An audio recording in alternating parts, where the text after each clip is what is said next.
ज्याची अध्यात्माची इतक्या वर्षाची बेस बनवलाय त्यांची कामं फटाफट होतात. बरोबर. एकदम पटपट होतात. बरोबर. तर ही एवढी मोठी घटना, ती मुलगी जगणं मुश्किल होतं.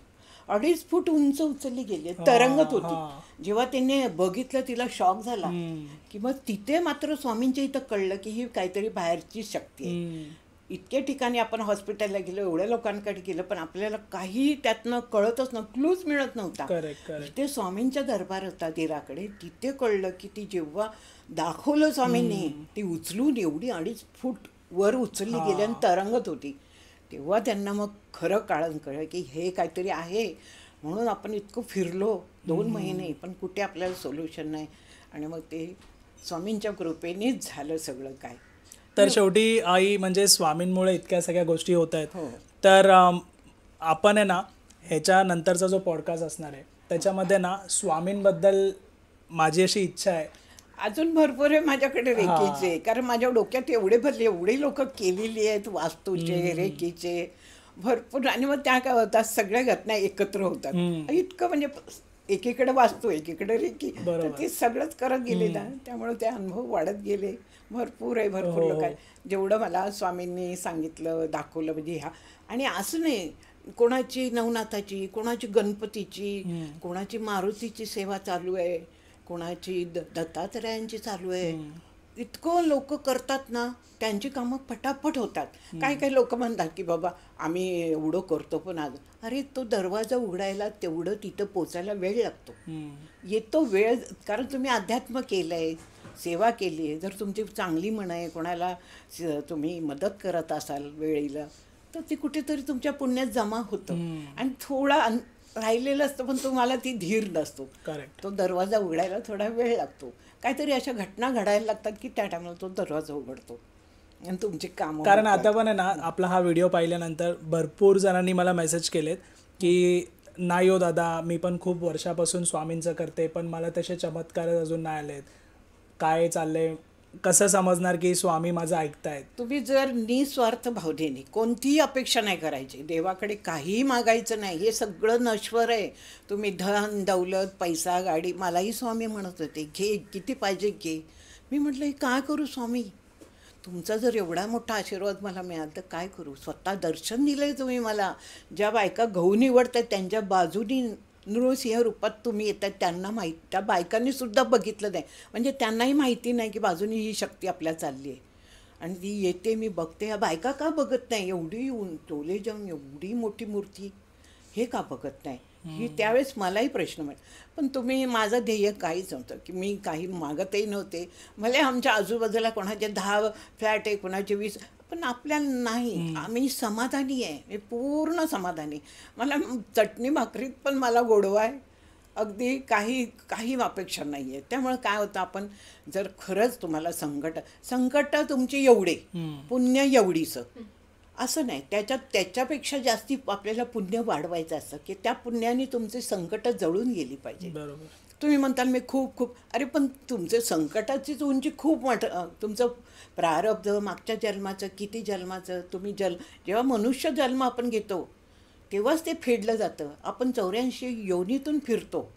प्रत्येक झाड होतो, साधं दगड जरी हातात घेतला, आम्हाला त्याची व्हायब्रेशन कळतात त्या दगडामध्ये. तेव्हा आठवण येते की रामाच्या वेळेस खरंच त्याच्यावर जर त्या दगडात पण प्राण आहे, प्राण प्रतिष्ठा होऊ शकते. नुसतं रामाचं नाव घेतल्यावर ते तरंगले.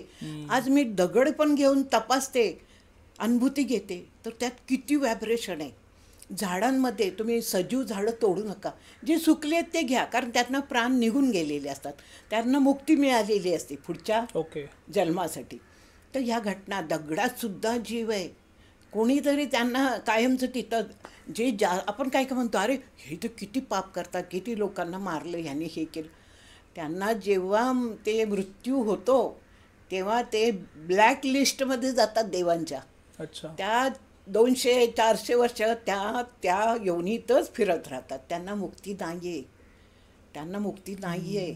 जेव्हा तुम्ही चांगलं कर्म कराल तर तुम्हाला परत जन्म असतो. मी तर हेच मागते स्वामींना, मला परत जन्म पाहिजे, मोक्ष नको. मला परत तुमची सेवा करायची, लोकांची सेवा करायची. संसार घरदार यात खूप यातना आहे, खूप टेन्शन आहे. मनसोक्त काही करता येत नाही. तर मला मी हेच म्हणते, स्वामी मला मोक्ष नको, मला परत जन्म द्या आणि मला परत सेवा करू द्या माझ्या देशाची. माझ्या देशावर खूप जीव आहे, माझ्या हिंदू लोकांवर खूप जीव आहे. आता ज्या काही यातना होतात ना, मला खूप खूप त्रास होतो. पण लोकांचं रक्ताचं पाणी झालेलं आहे, काही फरक नाही पडतो. कुठं बघून खूप येतो का आमचे हिंदू लोक पळून पळून चाललेत, का आमच्यात गट नाही. आमचा इतिहास किती किती अलौकिक आहे. आमचे शिवाजी महाराज, संभाजी महाराज, किती मोठी उदाहरणं. त्यावेळेस तर त्यांच्या पाठी कोण नाही, पण जमून त्यांनी जो पराक्रम केला आहे आणि त्यांनी त्यांच्या घरादारासाठी नाही, देशासाठी, तुमच्यासाठी केला आहे. मी तर म्हणते, लोक म्हणायचे शिवाजी शेजाऱ्याच्या घरात जन्माला, मी तर म्हणते प्रत्येकाच्या घरात जन्माला आले पाहिजे संभाजी महाराज, शिवाजी महाराज. खरंच बरोबर आहे. आपल्याला हे चतकुर वाटणीला आले. एक भाकरी होती, भारत देश मोठा होता, त्यातल्या सगळ्यांना वाटण्या दिल्या, ही चतकुर आली. तेही आम्हाला नीट उपभोगता येऊ नये का हो? काय आम्ही एवढं पापं केली? ह्या भूमीवर रामानी, आमच्या कृष्णाने, प्रत्येक देवांनी जन्म घेतलेला आहे आणि इतकी पवित्र भूमी, त्यात आम्ही जन्माला आलो म्हणजे आम्ही किती भाग्यवान आहे. पण ते आम्हाला राखता आलं पाहिजे, तिचं संरक्षण करता आलं पाहिजे. मी जेव्हा वैष्णवदेवीला गेले होते, ते येताना आम्हाला ते मिलिटरी लोक वगैरे, काश्मीरला गेलो आम्ही, शालीमारला वगैरे, तेव्हा राहिलो होतो 4 दिवस. ते मिलिटरी दिसायचे मला, त्यांची यातना बघून खूप दुःख व्हायचं मला. पण मी मुलांना सांगितलं, प्रत्येकाला हात जोडा, पाया पडा त्यांच्या. आज ते आहे म्हणून आपण सुरक्षित आहे. आणि आतला कारभार पण आपण आता बघितला पाहिजे. सगळ्यांनी सज्ज होऊन आपली ही जमीन, हा भारत देश आपण राखला पाहिजे. देश राखला तर तुमचं घर राखलं जाईल, आणि घर राखलं तर तुमचे मुलं बाळं, सुना, नातवंड, पोतवंड, तुमच्या प्रॉपर्ट्या. तर एकच विनंती आहे, देशावर प्रेम करा, देशाची काळजी घ्या, आणि प्रत्येक हिंदूंनी आपल्या हिंदूंच्या पाठी उभं राहा. द्वेष, मनातल्या सगळ्या भावना काढून टाका, ही एकच माझी विनंती आहे. अध्यात्म करा, कोणत्याही देवाचं करा असं मी म्हणत नाही, कोणाचंही करा. ही रूपं आहेत, सगळी शक्ती एकच आहे, आणि ती शक्ती आपल्याकडं पण आहे. ती जागृत करा, होती जागृत. ही आपली श्वास आहे ना आपला, हा तो जर बंद झाला ना, आपल्या हातात काही नाही आहे. हा श्वास पण देवाने दिलेला आहे, तो जर बंद झाला तर संपलं आयुष्य आपलं. या चराचरात हे सगळं निर्माण केलं परमेश्वराने. ते कोणी वैज्ञानिक, कोणीच नाही केलेलं. हे सगळं परमेश्वराचे देण आहे, ते लक्षात ठेवा.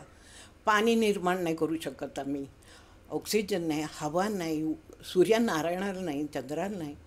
तिला आपल्यासाठी उभे सतत आपल्याला देत आहेत. धान्य, सगळ्या गोष्टीतून आपण आज जिवंत राहतो आहे. तर त्याची कुठेतरी जाणीव, परत फेड 24 तास आपल्यासाठी वापरू नका. मुलांनाही तसे संस्कार द्या. आपल्याकडे भरपूर संपदा आहे ज्ञानाची, ती त्यांना सांगा.